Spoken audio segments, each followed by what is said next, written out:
രാജാവുള്ളിടത്ത് രാജകോലാഹലവും കോലാഹലമൊന്നും കേൾക്കുന്നില്ല. മനോഹരമായ ഈ വിശുദ്ധ ദിവസത്തിൽ ദൈവസഭയുടെ മുന്നിൽ സാക്ഷിയായി നിൽപ്പാൻ ദൈവമൊരുക്കിയ അവസരത്തെ ഓർത്ത കർത്താവിന് സ്തോത്രം ചെയ്യുന്നു. ദൈവമൊരുക്കുന്ന എല്ലാ നന്മകൾക്കായി കർത്താവിനെ സ്തുതിക്കുന്നു.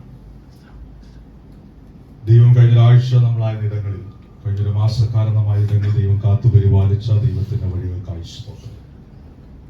പ്രത്യേകിച്ച് പ്രിയ ബ്ലെസ്സി അലൻ അവരെ ഓർത്ത് സ്തോത്രം ചെയ്യുന്നു. നാളുകളായി അവരുടെ നാട്ടിലായിരുന്നു. അവരെ ഓർത്ത് പ്രാർത്ഥിക്കുന്നു. അവരുമായി കുടുംബത്തോടെ കർത്താവിനെ ആരാധിപ്പാൻ ദൈവമൊരുക്കിയ അവസരത്തിനായി സ്തോത്രം. നമ്മുടെ പല കുഞ്ഞുങ്ങളും എക്സാം ഉള്ളത് കൊണ്ട് കടന്നു പോയിരിക്കും. ദൈവം അനുഗ്രഹിക്കട്ടെ, സഹായിക്കട്ടെ. പ്രാരംഭത്തിൽ ചില കാര്യങ്ങൾ ഓർപ്പിക്കുന്നു. നമ്മുടെ സെന്ററിന്റെ സോദരി സമാജത്തിന്റെ മീറ്റിംഗ് ഈ ശനിയാഴ്ച രാവിലെ 10 മണിക്ക് 10-ാം തീയതി നമ്മുടെ സഭയിൽ വെച്ചാണ് നടക്കുന്നത്. എല്ലാ സഹോദരിമാരും കോളേജ് സ്റ്റുഡൻസ് ഉൾപ്പെടെ നിങ്ങൾ വന്ന് സഹകരിക്കണം. അന്ന് രാവിലെ 10 മണി മുതലുള്ള മീറ്റിംഗിൽ നിങ്ങൾ സഹകരിക്കണം. അതോടൊപ്പം കഴിയുന്ന സഹോദരന്മാർ ഇവിടുത്തെ മറ്റ് ക്രമീകരണങ്ങൾക്ക് വേണ്ടി നിങ്ങളും അവസരങ്ങളുള്ളതുപോലെ വന്ന് സഹകരിക്കണമെന്ന് ഓർപ്പിക്കുന്നു. ശനിയാഴ്ച രാവിലെ നമ്മുടെ ഫാസ്റ്റിംഗ് പ്രയർ 10-11 മണിക്കും സൺഡേ സ്കൂൾ വൈകിട്ട് 6 മണിക്ക് നടക്കുന്നു. നമ്മുടെ ബൈബിൾ സ്റ്റഡി വൈകിട്ട് 7 മണിക്ക്. ലേഡീസ് മീറ്റിംഗ് വ്യാഴാഴ്ച പകൽ 11 മണിക്ക്. അത് പലരുടെയും സൗകര്യങ്ങൾ നോക്കിയുള്ളത് കൊണ്ട് നിങ്ങൾ ആ കാര്യങ്ങളെ സംസാരിച്ച് ക്രമീകരിക്കണം. അന്ന് സഹകരിക്കാൻ താല്പര്യമുള്ള എല്ലാവരും പ്രിയ ഷീലാൻഡിയെ അറിയിച്ചാൽ അതിനുള്ളതായ ക്രമീകരണങ്ങൾ ചെയ്യും. വ്യാഴാഴ്ചയാണ് ഇപ്പോൾ കറന്റ് ഡിസൈഡ് ചെയ്തിരിക്കുന്നത്.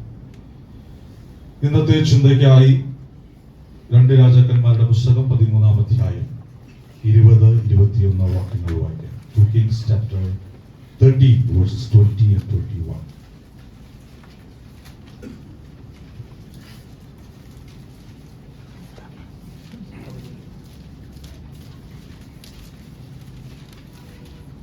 രാജാക്കന്മാർ 13-ാം അധ്യായം 20-21 വാക്യം. Elisha died and was buried. Now Moabite raiders used to enter the country every spring. Once while some Israelites were burying a man, suddenly they saw a pack of raiders. So they threw the man's body into Elisha's tomb. When he touched the body in Elisha's bones, the man came in life and stood up on his feet. എന്നാൽ എലീശ മരിച്ചു. അവർ അവനെ അടക്കം ചെയ്തു. പിറ്റേയാണ്ടിൽ മോവാബിയരുടെ പടക്കൂട്ടങ്ങൾ ദേശത്തെ ആക്രമിച്ചു. ചിലർ ഒരു മനുഷ്യനെ അടക്കം ചെയ്യുമ്പോൾ ഒരു പടക്കൂട്ടത്തെ കണ്ടിട്ട് അയാളെ എലീശാവിന്റെ കല്ലറയിലിട്ടു. അവൻ അതിൽ വീണ് എലീശായുടെ അസ്ഥികളെ തൊട്ടപ്പോൾ ജീവിച്ച കാലൂന്നി എഴുന്നേറ്റു. എലീശ എന്ന ദൈവത്തിന്റെ പ്രവാചകൻ, ഏലിയാവ് എന്ന മഹാപ്രവാചകന്റെ ആത്മാവിന്റെ ഇരട്ടി പങ്ക് പ്രാപിച്ചവൻ മരിച്ചു. എന്നാൽ അവന്റെ മരണത്തിന്റെ പ്രത്യേകത, അവന്റെ കല്ലറയ്ക്കകത്ത് ഒരു മരിച്ചവൻ വീണപ്പോൾ അവന്റെ അസ്ഥികളെ തൊട്ടപ്പോൾ ജീവിച്ച കാലൂന്നി എഴുന്നേറ്റു. ഒരു വിശുദ്ധന്റെ മരണത്തിൽ പോലും, ഒരു ദൈവഭക്തന്റെ മരണത്തിൽ പോലും, ഒരു ദൈവഭൃത്യന്റെ മരണത്തിൽ പോലും ആത്മാവ് ചലിച്ചുകൊണ്ടിരിക്കും. Price the Lord. കഴിഞ്ഞ ആഴ്ച നമ്മുടെ കോട്ടേജ് മീറ്റിംഗിൽ ഞാൻ പറഞ്ഞ പ്രസംഗം എത്ര പേർക്ക് ഓർമ്മയുണ്ടെന്ന് എനിക്കറിയത്തില്ല. ഞാൻ ഏലിയാവിനെ കുറിച്ചാണ് പ്രസംഗിച്ചത്. ആ ഭാഗം ചിന്തിച്ചു വന്നപ്പോഴാണ് ഇന്ന് എലീശയെ കുറിച്ച് എന്റെ മനസ്സിൽ ചില ചിന്തകൾ വന്നു. എലീശ എന്ന ദൈവിക പ്രവാചകൻ ദൈവത്താൽ തിരഞ്ഞെടുക്കപ്പെട്ടവനാണ്. ഏലിയാവിന് ശേഷം ദൈവത്തിന്റെ പ്രവാചകനായി എലീശ നിയമിക്കപ്പെടണമെന്ന് ദൈവത്തിന്റെ നിർണയമായിരുന്നു. 1 രാജാക്കന്മാരുടെ പുസ്തകം 19-ാമത്തെ അധ്യായം അതിന്റെ 16-ാമത്തെ വാക്യം ഒന്ന് വായിക്കും.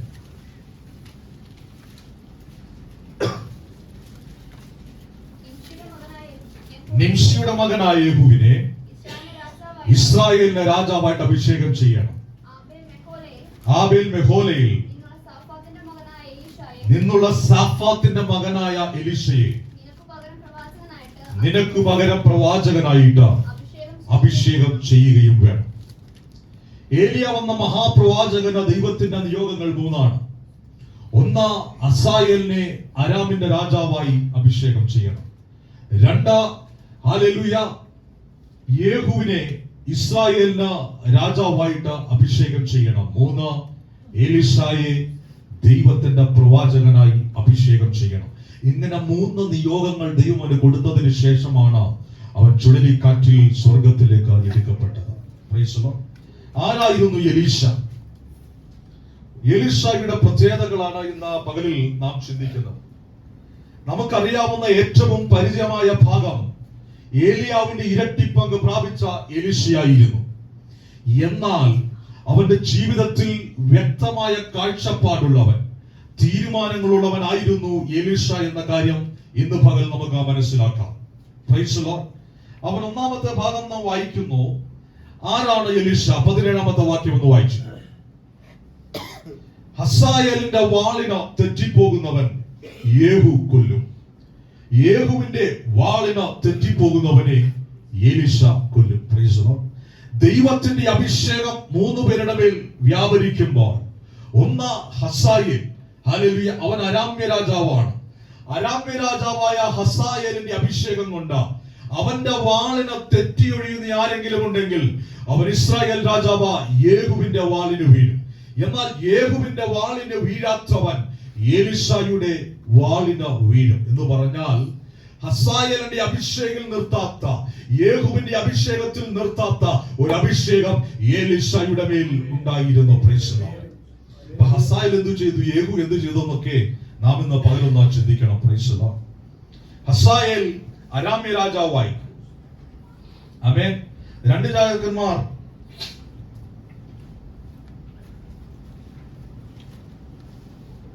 ഹസായേലിനെ കുറിച്ച് പറയുമ്പോ അവന് അരാമ്യ രാജാവായി. എങ്ങനെയാണ്? ബെൻഹദദ ഒരു രോഗത്താൽ പിടിക്കപ്പെട്ട എലീശയുടെ അടുക്കൽ, അല്ലെങ്കിൽ അവന്റെ അടുക്കൽ വന്നിട്ട് ഇവൻ ജീവിക്കുമോ ഇല്ലയോ എന്ന് അറിയണമെന്ന് പറഞ്ഞു. എന്നാൽ എലീശ ദൈവത്തിന്റെ അരുളപ്പാട് ഇങ്ങനെയാണ് പറയുന്നത്, അവൻ മരിച്ചു പോകും. അവന്റെ മുഖത്തൊരു കമ്പിളിപ്പുതപ്പ വെള്ളം മുക്കി ഇട്ട് കഴിഞ്ഞപ്പോൾ അവൻ മരണപ്പെട്ടു പോയി. ഹസായേൽ അവന് പകരം രാജാവായി. എന്നാൽ ദൈവത്തിന്റെ പദ്ധതിയായിരുന്നു ഹസായേലിന്റെ അഭിഷേകം. ഹസായേലിന്റെ അഭിഷേകത്തിന്റെ പ്രത്യേകത എന്താണെന്ന് അറിയാമോ? അവൻ ഇസ്രായേലിന്റെ രാജ്യത്തെ ആക്രമിക്കുന്നവനായി. എന്തുകൊണ്ടാ? ദൈവത്തിന്റെ പദ്ധതിയിൽ നിന്ന്, ദൈവിക നീതിയിൽ നിന്ന് പാപത്തിലേക്ക് തിരിഞ്ഞ ഒരു ജനത്തെ ദൈവത്തിലേക്ക് തിരിക്കേണ്ടതിന് ദൈവം വാളുകൊടുത്ത് നിർത്തിയ ഒരു അഭിഷേകമായിരുന്നു ആർക്ക്? ഹസായേലിന്.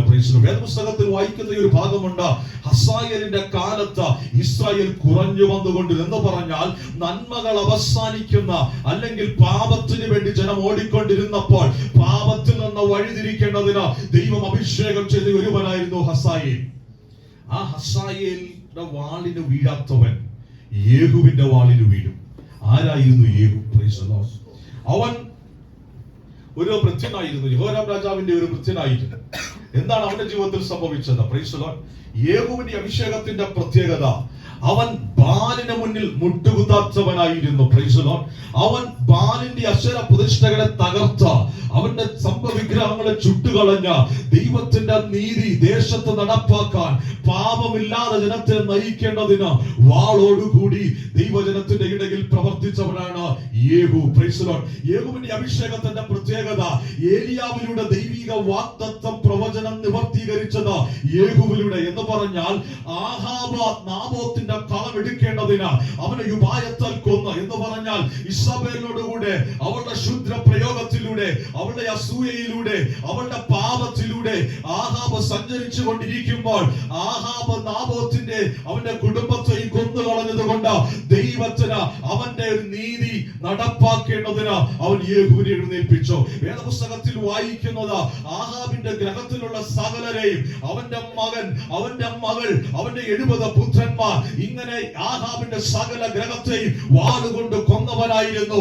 യേഹൂ. എന്ന് പറഞ്ഞാൽ ദൈവത്തിന്റെ പദ്ധതിക്കില്ലാത്ത, ദൈവത്തിന്റെ നിയമത്തിനില്ലാത്ത, ദൈവത്തിന്റെ പ്രമാണത്തിനില്ലാത്ത ഒരു കാര്യത്തിനും കോംപ്രമൈസ് ചെയ്യാത്ത ഒരു അഭിഷേകമായിരുന്നു യേഹൂവിന്റെ. എന്ന് പറഞ്ഞാൽ ബാലിന്റെ അശേര പ്രതിഷ്ഠകളെ തകർപ്പാൻ, സ്തംഭ വിഗ്രഹങ്ങളെ തകർപ്പാൻ, ചിലതിനെ ചുട്ടുകളയുവാൻ യേഹൂ എഴുന്നേറ്റതുപോലെ ഈ കാലഘട്ടത്തിൽ പാപത്തിന് കോംപ്രമൈസ് ചെയ്യാതെ, വിഗ്രഹത്തിന് കോംപ്രമൈസ് ചെയ്യാതെ, ദൈവത്തിന്റെ നീതിക്ക് വേണ്ടി ദേശത്തെ എഴുന്നേൽപ്പിച്ചു നിർത്താൻ ദൈവത്തിന്റെ പ്രത്യേക അഭിഷേകം എന്റെയും നിന്റെ മേലുണ്ട് എന്ന് പകൽക്കാലം ചിന്തിക്കുക. അതിനുശേഷം വന്നവരാണ് എലീശ. ആരായിരുന്നു എലീശ? ഒന്നാമത്തെ കാര്യം അതിന്റെ 17-ാമത്തെ വാക്യം. ഹല്ലേലൂയ. 17-ാമത്തെ വാക്യത്തിൽ എലീശ ഹസായിന്റെ അഭിഷേകം കഴിഞ്ഞ, യേഹൂവിന്റെ അഭിഷേകം കഴിഞ്ഞ എലീശയുടെ ഒരു മുന്നേറിയ അഭിഷേകമായിരുന്നു എലീശ. അതിന്റെ 18-ാമത്തെ വാക്യം. രണ്ടാമത്തെ കാര്യം, ആരായിരുന്നു അവൻ? എന്നാൽ ബാലിന് മുടങ്ങാത്ത, മുഴങ്കാലും അവനെ ചുംബനം ചെയ്യാത്ത വായുമുള്ളവരായി. ആമേൻ. ബാലിന് മുടങ്ങാത്ത, ഒരു മുഴങ്കാലുള്ളവനും അവനെ ചുംബനം ചെയ്യാത്ത ഒരു വായുള്ളവനുമായിരുന്ന ആര്? എലീശ. അവരുടെ എണ്ണം പറഞ്ഞിട്ടുണ്ട് 7000 പേർ. അതൊരു ശേഷിപ്പാണ്. എന്ന് പറഞ്ഞാൽ 7000 പേരെ ഞാൻ ഇസ്രായേലിൽ ശേഷിപ്പിച്ചിരിക്കുന്നു. ആ ശേഷിച്ച 7000 പേരിൽ ഒരുത്തനായിരുന്നു ആര്? എലീശ. അഭിഷേകമുള്ളവൻ ഒരു ശേഷിപ്പിന്റെ ഭാഗമാണ്. അവൻ ഒരുപാട് പേരുടെ കൂട്ടത്തിൽ കാണത്തില്ല. നീ ഒറ്റപ്പെട്ടെന്ന് തോന്നുന്ന ഇടത്ത്, നീ തള്ളപ്പെട്ടെന്ന് തോന്നുന്ന ഇടത്ത് നീ ദൈവത്തിന്റെ അഭിഷേകത്തോടെ നിൽക്കുന്നവനാണോ? നീ ഭ്രമിച്ചു പോകേണ്ട ആവശ്യമില്ല. ദൈവം നിനക്ക് കൂട്ടായിട്ടുണ്ട്, ദൈവം നിനക്ക് കാവലായിട്ടുണ്ട്, ദൈവത്തിന് നിന്നെ കുറിച്ച് പദ്ധതിയുണ്ട്, ദൈവത്തിന് നിന്നെ കുറിച്ച് നിയോഗങ്ങളുണ്ട്. ആരൊക്കെ എന്തൊക്കെ പറഞ്ഞെന്ന് പറഞ്ഞാലും നിന്റെ മേൽ വീണ അഭിഷേകം, നിന്റെ മേൽ വീണ ദൈവിക നിയോഗം, നിന്റെ മേൽ വീണ ദൈവിക ദർശനം, നിന്റെ മേൽ വീണ ദൈവിക പ്രവചനം, നിന്റെ മേലുള്ള ദൈവിക വാഗ്ദത്തം അത് അവസാനിക്കത്തില്ല. നിന്നെ ഒരു ശേഷിപ്പായി മാറ്റി നിർത്തിയിട്ടുണ്ടെങ്കിൽ നിന്റെ അഭിഷേകം ഒരു വ്യത്യാസമുള്ള അഭിഷേകമാ. അത് ഈ കാലഘട്ടത്തിൽ ദൈവം നിന്നെ കുറിച്ച് ഉപയോഗിക്കാൻ ആഗ്രഹിക്കുമ്പോൾ ആ ശേഷിപ്പിന്റെ കൂടെ നിൽക്കാൻ നിനക്കൊരു തീരുമാനമുണ്ട്. നോഹയുടെ കാലത്ത് വിവാഹത്തിന് കൊടുത്തും വിവാഹം ചെയ്തും അല്ലെ നട്ടും വിറ്റും പെറുക്കി അല്ലെ ആഘോഷിച്ചിരുന്ന കാലത്ത് ദൈവത്തിന് വേണ്ടി ശേഷിച്ചവർ 8 പേരാ. ഹല്ലേലൂയ. 6 ലക്ഷം ആളുകൾ മിസ്രൈമിൽ നിന്ന് പുറപ്പെട്ടിട്ട് ഹല്ലേലൂയ വാഗ്ദത്ത ദേശമായ കനാനിൽ കയറിയവർ 2 പേരാ. Price the Lord. ഏലിയ വന്ന പ്രവാചകൻ ഒരിടത്ത് നിൽക്കുമ്പോൾ 450 ബാലിന്റെ പ്രവാചകന്മാർ അപ്പുറത്ത് നിൽക്കുകയാ. Praise the Lord. അഭിഷേകമുള്ളവൻ ഒരു ശേഷിപ്പിന്റെ ഭാഗമാ. നിന്റെ കൂടെ അധികം ആളുകൾ ഉണ്ടായെന്ന് വരത്തില്ല, നിന്റെ കൂടെ നിന്റെ കുടുംബം ഉണ്ടായെന്ന് വരത്തില്ല, നിന്റെ കൂടെ സഭയുണ്ടായെന്ന് വരത്തില്ല, സമുദായം ഉണ്ടായെന്ന് വരത്തില്ല, പ്രസ്ഥാനങ്ങൾ ഉണ്ടായെന്ന് വരത്തില്ല, പണം ഉണ്ടായെന്ന് വരത്തില്ല. പക്ഷേ നിന്റെ മേൽ വീണ അഭിഷേകത്തെ ഇന്ന് പകൽക്കാലം വിശ്വസ്തയോടെ ഏറ്റെടുക്കുമെങ്കിൽ ദൈവത്തിന് നിന്നെ കുറിച്ച് വ്യക്തമായ പദ്ധതിയുണ്ട്. ആ പദ്ധതിക്കകത്തേക്ക് നടത്തുവാൻ, നയിക്കുവാൻ ദൈവം വിശ്വസ്തനാണ്. Price the Lord. എലീശ ഒരു ശേഷിപ്പിന്റെ ഭാഗമാണ്. ഹല്ലേലൂയ. അവൻ മൈനോറിറ്റിയുടെ ഭാഗമാണ്. മജോറിറ്റി പറയും ഒരു മഹാപുരുഷാരമാ. ഹല്ലേലൂയ. യേശുവിനെ ക്രൂശിച്ചവർ ആരെ വിളിച്ചു പറഞ്ഞു? ഞങ്ങൾക്ക് ബറാബാസിനെ മതി, ഞങ്ങൾക്ക് ബറാബാസിനെ മതി. ഹല്ലേലൂയ. ഉത്സവത്തിൽ ഒരുവനെ വിട്ടുക പതിവായത് കൊണ്ട് ഹല്ലേലൂയ പീലാത്തോസ് യേശുവിനെ വിട്ടുകൊടുക്കണമെന്ന് ആഗ്രഹിച്ചുകൊണ്ട് പറഞ്ഞു, നിങ്ങളുടെ രാജാവ് ഇവിടെയുണ്ട്, അവനെ നിങ്ങൾക്ക് വേണ്ടേ എന്ന് പറഞ്ഞപ്പോൾ ഞങ്ങൾക്ക് ബറാബാസിനെ മതി, അല്ലെ കൊല്ലുന്നവനെ മതി, ഞങ്ങൾക്ക് കൊള്ളക്കാരനെ മതി എന്ന് പറഞ്ഞ ഹല്ലേലൂയ യേശുവിനെ ക്രൂശിച്ച ഒരു പുരുഷാരം. അപ്പുറത്ത് യേശു ഒറ്റയ്ക്കാണ്. ഒരു നിയോഗമുണ്ടെങ്കിൽ നിന്റെ കൂടെ ആളുകൾ ഉണ്ടാവത്തില്ല, അഭിഷേകമുണ്ടെങ്കിൽ നിന്റെ കൂടെ ആളുകൾ ഉണ്ടാവത്തില്ല. എണ്ണത്തിലല്ല കാര്യം. നിന്റെ മേൽ വീണ അഭിഷേകത്തെ വിശ്വസ്തയോടെ കർത്താവിന് വേണ്ടി പ്രയോജനപ്പെടുത്തുമെന്ന് പകൽക്കാലം ധൈര്യപ്പെടാ. നിന്റെ കൂടെ ആരുമില്ലെന്നോർത്ത് കരയണ്ട. നാളുകളായി ഹല്ലേലൂയ നീ നിലവിളിച്ചിട്ടുണ്ടെങ്കിൽ ഇന്ന് പകൽക്കാലം ദൈവത്തിന് പറയാൻ ഒരു സന്ദേശമുണ്ട്. ഞാൻ നിന്റെ മേൽ വീണിക്കുന്ന ഈ അഭിഷേകം അത് നിർത്തുവാൻ, അത് എടുത്തു കളയുവാൻ ആർക്കും കഴിയത്തില്ല. ഞാനും നീയും തമ്മിൽ ഉടമ്പടിയുണ്ടെങ്കിൽ അത് നിയമം കാപ്പാൻ ഞാൻ സർവശക്തനാണ്. രണ്ടാമത്തെ വാക്യത്തിൽ കാണുന്നു അവൻ ശേഷിപ്പിന്റെ ഒരു ഭാഗം. അതിന്റെ 19ന്റെ അവസാനത്തെ ഭാഗം, ഇവൻ സാഫാത്തിന്റെ മകനാണ്. അങ്ങനെ എലീശയെ ഏലിയാവ് കണ്ടെത്തുകയാണ്. അവൻ എന്ത് ചെയ്യുക? 12 കാളയെ ഒഴിവിച്ചു കൊണ്ടിരിക്കുന്ന ഒരുവൻ, അവൻ അധ്വാനിക്കുന്ന ഒരുവനാണ്. ഹല്ലേലൂയ. അവന്റെ ജീവിതത്തിൽ അവൻ അറിയാവുന്ന പണി എന്തുവാ? കാളകളെ ഉഴുന്ന ഒരു ജോലി. എന്നാൽ എന്ത് പറ്റി? അവിടെ ചെന്നിട്ട് ഏലിയാവ് അവന്റെ അരികെ ചെന്ന തന്റെ പുതപ്പ് അവന്റെ മേലിട്ടു. പ്രവാചകനായ ഏലിയാവിന്റെ പുതപ്പ് അവന്റെ മേൽ വീണപ്പോൾ 20-ാമത്തെ വാക്യം, അവൻ കാളയെ വിട്ട് ഏലിയാവിന്റെ പിന്നാലെ ഓടി. പുതപ്പ് നിന്റെ മേൽ വീണിട്ടുണ്ടെങ്കിൽ, പുതപ്പ് നിന്റെ മേൽ വീണിട്ടുണ്ടെങ്കിൽ കാളയെ വിട്ട് അഭിഷേകത്തിന്റെ പിന്നാലെ നീ ഓടിക്കണം. നന്മകൾ തന്നിരുന്ന ചില കാളകളുണ്ട്, നിന്റേതെന്ന് പറയാനുള്ള ചില കാളകളുണ്ട്, നിന്റെ അധ്വാനം പറയുന്ന ചില കാളകളുണ്ട്, നിന്റെ ആശ്രയമായിരിക്കുന്ന ചില കാളകളുണ്ട്. പക്ഷെ ഏലിയാവിന്റെ പുതപ്പ് അവന്റെ കഴുത്തിന് ചുറ്റും വീണപ്പോൾ കാളയെ വിട്ടു, അവൻ പുതപ്പിന്റെ പിന്നാലെ ഓടി, അവൻ ഏലിയാവിന്റെ പിന്നാലെ ഓടി. ഇന്ന് പകൽക്കാലം എന്നെ കേൾക്കുന്ന ദൈവമക്കളെ, നിന്നെ പറ്റി ദൈവത്തിന് ഒരു പദ്ധതി ഉണ്ടെങ്കിൽ, നിന്റെ മേൽ ദൈവത്തിന്റെ അഭിഷേകം ഉണ്ടെങ്കിൽ, ഇന്ന് പകൽക്കാലം കാളകളെ വിട്ട പുതപ്പിന്റെ പിന്നാലെ ഓടുന്നെങ്കിൽ നിന്റെ മേലുണ്ട് ആത്മാവിന്റെ ഇരട്ടി പങ്ക്. Praise the Lord, hallelujah. ഗിൽഗാലിലും ബേഥേലിലും യെരിഹോവിലും യോർദാൻ അപ്പുറത്തുമൊക്കെ ഏലിയാവിന്റെ പ്രവാചക ശിഷ്യന്മാരുണ്ടായിരുന്നു. പക്ഷേ ഏലിയാവിന്റെ ആത്മാവിന്റെ ഇരട്ടി പങ്ക് പ്രാപിച്ചവൻ ഒരുവൻ മാത്രം, അവൻ എലീശായ. എന്തുകൊണ്ട്? അവൻ പുതപ്പ് വീണപ്പോൾ കാളയെ വിട്ട് ഏലിയാവിന്റെ പിന്നാലെ ഓടി. എന്ന് പറഞ്ഞാൽ ഉപേക്ഷിക്കേണ്ടതിന് ഉപേക്ഷിച്ചാൽ, വിട്ടുകളയേണ്ടതിന് വിട്ടുകളഞ്ഞാൽ, ദൈവിക പദ്ധതിയിലേക്ക്, ദൈവിക ദർശനത്തിലേക്ക്, ദൈവിക വാഗ്ദത്തത്തിലേക്ക്, ദൈവിക നിയോഗത്തിലേക്ക്, ദൈവിക പ്രമാണത്തിലേക്ക് ഇന്ന് പകൽക്കാലം ഏൽപ്പിക്കുമെങ്കിൽ നിന്റെ മേൽ വീണ അഭിഷേകത്തെ അനവധിയായി നിരവധിയായി ഇരട്ടി പങ്കായി അതിനെ പെരുക്കുവാൻ എന്റെ ദൈവത്തിന് പദ്ധതിയുണ്ട്. വിടാമോ നിന്റെ കാളകളെ? ഉപേക്ഷിക്കാമോ നിന്റെ കാളകളെ? Price the Lord. ഇവരെന്താ ചെയ്തേ? കാളയുടെ കോപ്പെടുത്ത അത് വെട്ടി വിറകാക്കിയിട്ട് കാളയെ ഇവൻ വേവിച്ച ഏലിയാവിന് ശുശ്രൂഷ ചെയ്തു. എന്ന് പറഞ്ഞാൽ നുകങ്ങളെ ഒടിച്ച കാളയെ അറുത്ത അവൻ ഏലിയാവിന്റെ പിന്നാലെ ഓടി. Price the Lord. കാള ഒരു പ്രതിസന്ധിയാണ്. Price the Lord. ദാവീദിന്റെ ജീവിതത്തിൽ ഒരു പ്രതിസന്ധി കാളയാണ്. ഹല്ലേലൂയ. 2 ശമൂവേൽ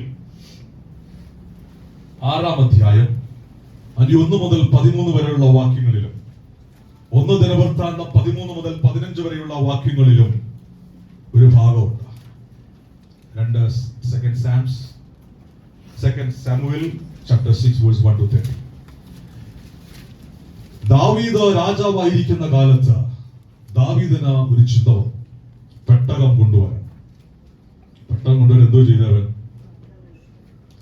അവൻ ആളുകളെ കൂട്ടി, അവൻ പാട്ടുകാരെ കൂട്ടി, ശുശ്രൂഷക്കാരെ കൂട്ടി ഒരു പുതിയ വണ്ടി അങ്ങ് മേടിച്ചു.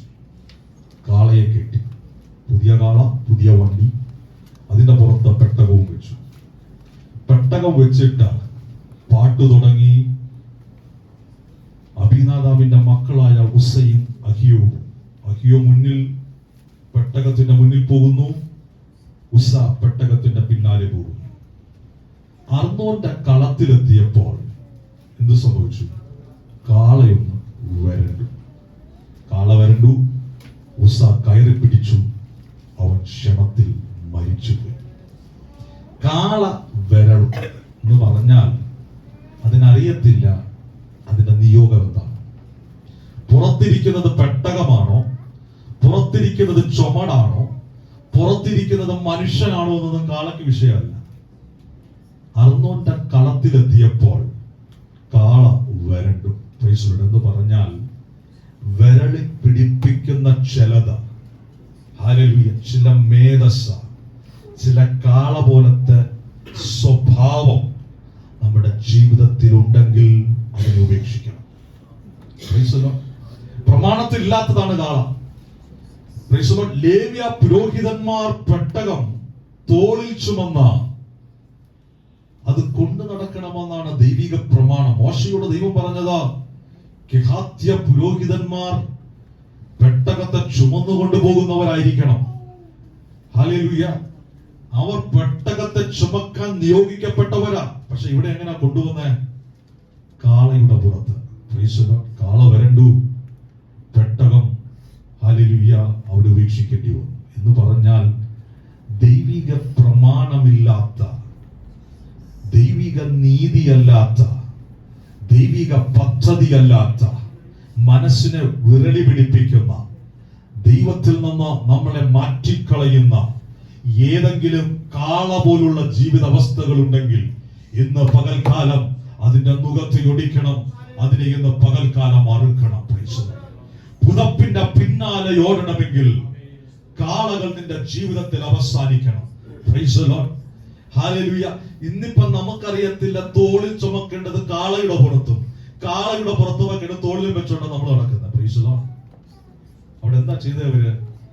ലേവ്യ പുരോഹിതന്മാർ ഇതിന് ശേഷം പെട്ടക ചുമന്ന 2 അടി മുന്നോട്ട് വെച്ചിട്ട കാളയെ അവർ യാഗം കഴിച്ചു. എന്ന് പറഞ്ഞാൽ യാഗമായി തീരേണ്ട ഒന്നിനെ ചുമക്കാൻ ഏൽപ്പിച്ചതുകൊണ്ട് ദൈവിക സന്ദർശനമുണ്ടായി. ജീവിതത്തിനകത്ത് പ്രമാണമില്ലാത്ത, നിയോഗമില്ലാത്ത, പദ്ധതിയില്ലാത്ത ഒരു കാര്യത്തിന് വേണ്ടി ഇറങ്ങി തിരിച്ചാൽ നിന്റെ അഭിഷേകം നിനക്ക് നഷ്ടപ്പെടാൻ സാധ്യതയുണ്ട്. നമുക്കിപ്പോഴും കാളയുടെ പുറത്തു പോകുന്നത് കംഫർട്ട്.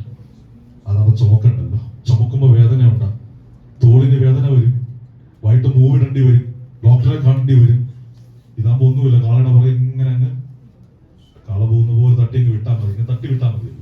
നമ്മുടെ ജീവിതത്തിൽ പലപ്പോഴും ഇങ്ങനെയാണ്. പക്ഷെ ദൈവിക പ്രമാണമല്ല. കാള പോലെ ഉപേക്ഷിക്കേണ്ട എന്തെങ്കിലും ജീവിതത്തിനകത്തുണ്ടെങ്കിൽ ഉപേക്ഷിക്കാതെ പുതപ്പിന്റെ അഭിഷേകം നിന്റെ മേൽ വീഴത്തില്ല. ഈ പുതപ്പിന്റെ അഭിഷേകം ഉണ്ടല്ലോ, അത് ഇരട്ടി ആത്മാവിന്റെ പങ്കാണ്.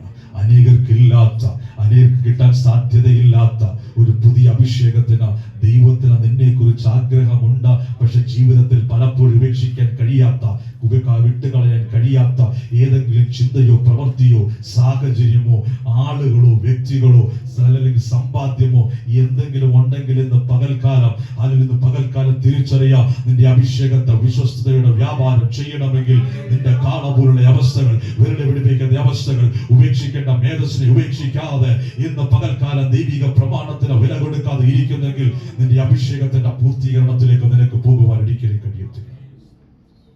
കാള ഇവിടെ തുടങ്ങിയതല്ല. കാള എവിടെ തുടങ്ങിയതാ? പർവ്വതത്തിന്റെ അടിവാരത്തിൽ തുടങ്ങിയതാ.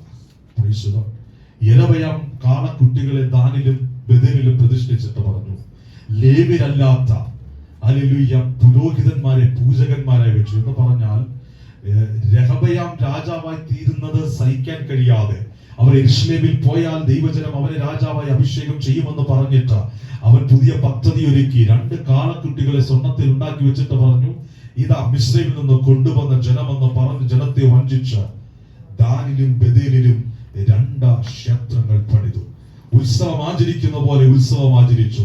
ലേവ്യരില്ലാത്ത പുരോഹിതന്മാരെ ലേവ്യരായ നിയമിച്ചു. എന്ന് പറഞ്ഞാൽ ദൈവികമെന്ന് തോന്നുന്നത് പോലെ എടുത്തു വെച്ച ദൈവികമാണെന്ന് പറഞ്ഞ കാളയുടെ പുറകെ നിന്നെ കൊണ്ടുപോകും. ഹല്ലേലൂയ. ഉത്സവങ്ങളുണ്ട്, പുരോഹിതന്മാരുണ്ട് എന്ന് പറഞ്ഞ ഹല്ലേലൂയ കാളയുടെ പുറകെ നിന്നെ കൊണ്ടുപോകുന്ന, വശീകരിക്കുന്ന ചില ശക്തികൾ അതിനെ തിരിച്ചറിയാൻ നിനക്ക് വേണം ഏലിയാവിന്റെ ഇരട്ടി പങ്ക് പ്രാപിച്ച എലീശായുടെ അഭിഷേകം. ഈ ജനം പറഞ്ഞത് തന്നെയാ യെരബയാം എന്താ പറഞ്ഞേ? മിസ്രൈമിൽ നിന്ന് കൊണ്ടുവന്ന എന്റെ ദൈവം. അഹരോൻ പറഞ്ഞതുപോലെ, അവിടെയുള്ള ജനം പറഞ്ഞതുപോലെ കാളക്കുട്ടിയെ വാർത്തുണ്ടാക്കി ദൈവിക പ്രമാണത്തിന് വിരുദ്ധമായി വിഗ്രഹത്തെ അർപ്പിച്ച, ദുർവർത്തമാനം പറഞ്ഞ, ദൈവിക നീതിയിൽ നിന്ന് ജനത്തെ പാപത്തിലേക്ക് നടത്തിയത് ഒരു കാളക്കുട്ടിയാണെങ്കിൽ ഇന്ന് പകൽക്കാലം ദൈവത്തിന്റെ അഭിഷേകത്തിൽ നിന്ന് ദൈവികമെന്ന് തോന്നുന്നത് പോലെ ഉപദേശം കൊണ്ടും ആരാധന കൊണ്ടും പ്രവചനം കൊണ്ടും നിന്നെ വശീകരിക്കുന്ന, വഞ്ചിക്കുന്ന ചിലതിനെ തിരിച്ചറിയാൻ നിനക്ക് വേണം ആത്മാവിന്റെ ഇരട്ടി പങ്ക് പ്രാപിച്ച എലീശായുടെ അഭിഷേകം. ഇവൻ എന്ത് ചെയ്തു? ഏലിയാവിന്റെ പുറകെ പോയി. എലീശയുടെ മറ്റൊരു പ്രത്യേകത, 2 രാജാക്കന്മാരുടെ പുസ്തകം 2-ാം അധ്യായം 9 മുതൽ 10 വരെയുള്ള വാക്യങ്ങൾ വേഗത്തിൽ ഒന്ന് വായിച്ചു.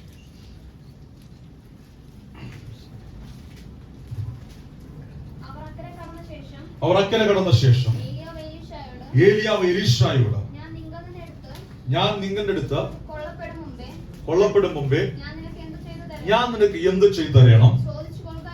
ചോദിച്ചു കൊള്ളുക എന്ന് പറഞ്ഞു.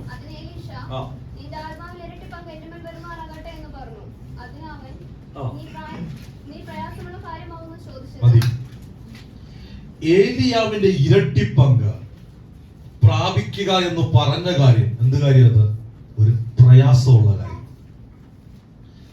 ആർക്കും അങ്ങനെ പെട്ടെന്ന് കിട്ടാൻ സാധ്യതയില്ലാത്ത എന്ന് പറഞ്ഞാൽ അതിനുവേണ്ടി ഉത്സാഹിക്കാതെ ആർക്കും കിട്ടുന്നതല്ല അഭിഷേകം.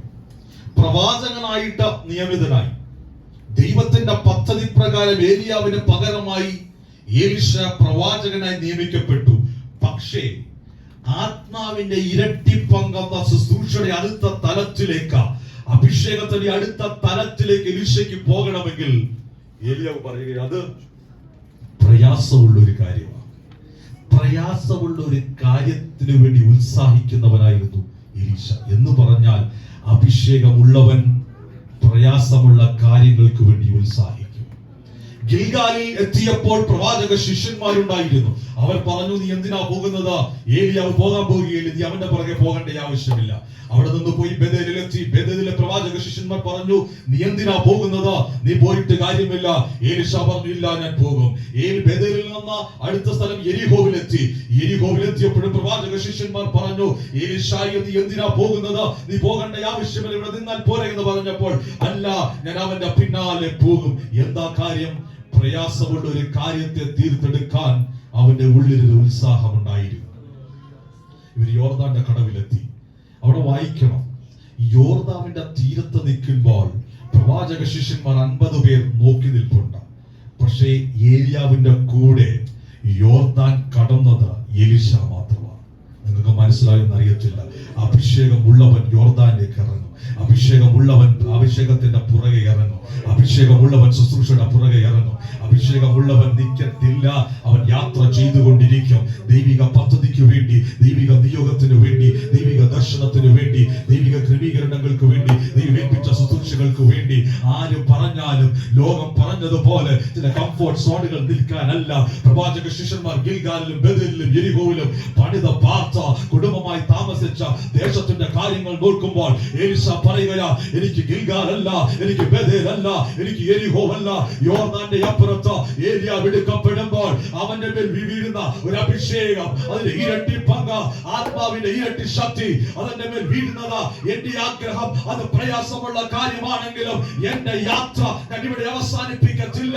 അത് പ്രാപിക്കുന്നത് വരെ അതിനുവേണ്ടി ഓടുവാൻ എലീശ ഉത്സാഹിച്ചെങ്കിൽ എന്ന പകൽക്കാലം ആത്മീയ ശുശ്രൂഷ തലത്തിലേക്ക്, ആത്മീയതയുടെ അടുത്ത പ്രവർത്തനത്തിലേക്ക്, ദൈവിക ക്രമീകരണങ്ങളിലേക്ക് മുന്നേറുവാൻ ആഗ്രഹിക്കുന്നെങ്കിൽ യോർദാൻ നീ കടന്നേ മതിയാകോ. അതൊരു പ്രയാസമുള്ള കാര്യമാണ്. Praise the Lord. പ്രയാസമുള്ള ഒരു കാര്യത്തിന് വേണ്ടി ഉത്സാഹിച്ചവരായിരുന്നു എലീശ. അവിടെ നിന്ന് പറയുകയാ, ഏലിയാവ് പറയുകയാ, നീ എന്നെ കാണുന്നുവെങ്കിൽ, ഞാൻ സ്വർഗത്തിലേക്ക് എടുക്കപ്പെടുന്നത് കാണുന്നുവെങ്കിൽ, ഹല്ലേലൂയ, നീ എന്റെ ആത്മാവിന്റെ ഇരട്ടി പങ്ക് പ്രാപിക്കും. ഹല്ലേലൂയ. ഏലിയാവിനെ ദൈവം ചുഴലിക്കാറ്റിൽ എടുത്തുകൊണ്ട് പോകുന്നത് ഹല്ലേലൂയ എന്ന കാര്യം മാത്രമേ ആർക്കറിയത്തുള്ളൂ? എലീശയ്ക്ക് അറിയത്തുള്ളൂ. എന്നാൽ അവിടെ ശ്രദ്ധിക്കണമേ, അവർ ഏലിയാവിന്റെ അടുത്ത് നിൽക്കുമ്പോൾ അഗ്നിമയമായ രഥങ്ങൾ, അഗ്നിമയമായ കുതിരകൾ ഹല്ലേലൂയ പ്രത്യക്ഷമായി അവനെ ഹല്ലേലൂയ മുകളിലേക്ക് എടുത്തുകൊണ്ട് പോകുമ്പോൾ ഹല്ലേലൂയ എലീശ പറയുകയാ, അത് കണ്ടിട്ട് നോട്ടം എവിടെയാണെന്ന് പകൽക്കാലം ഒന്ന് തിരിച്ചറിയാ. പ്രയാസമുള്ള കാര്യമാ, വെളിച്ചം വീശുന്നുണ്ട്, കാറ്റ് വീശുന്നുണ്ട്, നിന്റെ ഫോക്കസ് മാറാൻ സാധ്യതയുണ്ട്. കണ്ണിമകൾ ഹല്ലേലൂയ ഒരു പ്രാവശ്യമെങ്കിലും ഒന്ന് ചിമ്മിപ്പോയാൽ കാണാൻ കഴിയാത്ത കാഴ്ച, അല്ലെങ്കിൽ കാഴ്ച നഷ്ടപ്പെട്ടു പോയാൽ നിന്റെ അഭിഷേകം നഷ്ടപ്പെടും. ഇന്ന് പകൽക്കാലം ജാഗ്രതയോടെ ദൈവത്തിന്റെ സന്നിധിയിൽ, ദൈവത്തിന്റെ ദർശനത്തിന് വേണ്ടി കാത്തിരിക്കുന്നുവെങ്കിൽ, ദൈവത്തിന്റെ അഭിഷേകത്തിന് വേണ്ടി കാത്തിരിക്കുന്നുവെങ്കിൽ നിന്റെ മേലൊരു പുതപ്പുണ്ട്. ഏലിയാവ് പൊങ്ങി പുറപ്പെട്ടതുപോലെ അതുപോലെ ഹല്ലേലൂയ അവന്റെ പുതപ്പ് അവന്റെ മേൽ വീണു. അവന്റെ വസ്ത്രം രണ്ടായി കീറി തിരിച്ച് യോർദാന്റെ കടവ് കടന്ന് പുതപ്പ് പുതച്ചുകൊണ്ട് വരികയാ. എന്താ കാര്യം? പ്രയാസമുള്ള ഒന്നിനു വേണ്ടി ഗിൽഗാലിലും ബേഥേലിലും യെരിഹോവിലും നിൽക്കാതെ യോർദാൻ കടന്ന് ഏലിയാവിന്റെ പിറകെ പോയത് കൊണ്ട് ദൈവത്തിന്റെ ആത്മാവിന്റെ ഇരട്ടി പങ്ക് അവന്റെ മേൽ വീണു. ഇന്ന് പകൽക്കാലം എന്നെ കേൾക്കുന്ന പ്രിയപ്പെട്ടവരെ, ദൈവത്തിന്റെ പദ്ധതി എന്താണെന്ന് തിരിച്ചറിയുക. നിന്റെ മേൽ അഭിഷേകം എന്താണെന്ന് തിരിച്ചറിയുക. പണ്ടത്തെ ഒരു പ്രാർത്ഥന, പണ്ടത്തെ ഒരു വിശ്വാസം, പണ്ടത്തെ ഒരു ആരാധന, പണ്ടത്തെ ഒരു ദൈവിക സ്നേഹം, അതിന്റെ ഇരട്ടി പങ്ക് പ്രാപിപ്പാൻ എത്ര പേർ ഉത്സാഹിക്കുന്നുണ്ട്? ഇന്ന് പകൽക്കാലം അഭിഷേകത്തിന് വേണ്ടി ആഗ്രഹിക്കുന്നവർ ഗിൽഗാലിൽ നിൽക്കരുത്. അഭിഷേകത്തിന് വേണ്ടി ആഗ്രഹിക്കുന്നവർ ബേഥേലിൽ നിൽക്കരുത്. അവിടെ പ്രവാചക ശിഷ്യന്മാരുണ്ട്. സാധാരണ പാടുന്ന പാടുന്ന പാട്ടുകൊണ്ട് നിൽക്കുന്ന ഒരു കൂട്ടം ആളുകളുണ്ട്. സാധാരണ കൂടുന്ന കൂട്ടായ്മകൾ കൊണ്ട് അവിടെ നിൽക്കുന്ന ഒരു കൂട്ടം ആളുകളുണ്ട്. പക്ഷേ ശേഷിപ്പിന്റെ ഭാഗമായ ഹല്ലേലൂയ എലീശ യോർദാൻ കടന്ന ഇരട്ടി പങ്ക് പ്രാപിച്ചതുപോലെ ദൈവിക പദ്ധതിക്ക് വേണ്ടി നീ ആഗ്രഹിക്കുന്നുവെങ്കിൽ നിന്റെ മേലൊരു പുതപ്പുണ്ട്, നിന്റെ മേലൊരു ആത്മാവിന്റെ ഇരട്ടി പങ്കുണ്ട്. അത് പകൽക്കാലം ആത്മാവിൽ അനുഭവിക്കാൻ കഴിയുന്നവർ അതരങ്ങളെ ചലിപ്പന്റെ ദൈവത്തെ സ്തുതിച്ചാട്ട് ദൈവത്തിന് നിന്നെ കുറിച്ചൊരു പദ്ധതിയുണ്ട്, ദൈവത്തിന് നിന്നെ കുറിച്ചൊരു ഹല്ലേലൂയ ശക്തിയുണ്ട് എന്ന് പകൽക്കാലം തിരിച്ചറിയാം. നിന്റെ മേൽ ദൈവത്തിന്റെ ആഗ്രഹം അവന്റെ ആത്മാവിന്റെ ഒരു ഇരട്ടി പങ്ക്.